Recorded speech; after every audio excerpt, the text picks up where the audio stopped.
بسم اللہ الرحمن الرحیم۔ السلام علیکم۔ یا باسطو، یا فتاحو، یا کریموں کے کمالات۔ وضو بے وضو، پاک ناپاک، اٹھتے بیٹھتے، سوتے جاگتے، چلتے پھرتے روزانہ ہزاروں کی تعداد میں پڑھیں۔ تمام گھر والے پڑھیں۔ اگر سب نہیں پڑھ سکتے تو جتنا زیادہ پڑھیں گے اتنا نفع ہوگا۔ اس کو پڑھنے کے فوائد کیا کیا ہیں، آج میں آپ کو یہ بتاؤں گی۔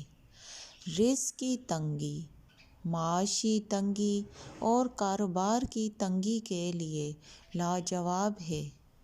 اس کے علاوہ غیب کے خزانوں سے ضروریات کا پورا ہونا، ملازمت کے حصول کے لیے نوکری خطرے میں ہو تو اس کی حفاظت کے لیے، پھنسی ہوئی رقم کی واپسی کے لیے، نارمل ڈیلیوری کے لیے، کاروبار میں آسانی کے لیے، جلد شادی یا شادی کے حوالے سے تمام مسائل کے لیے، حسب منشاء نوکری کے لیے، قید سے رہائی کے لیے، الجھی اور مسائل میں گھری زندگی کے لیے، اور جسمانی اور روحانی بیماریوں کے لیے بے مثال ہے۔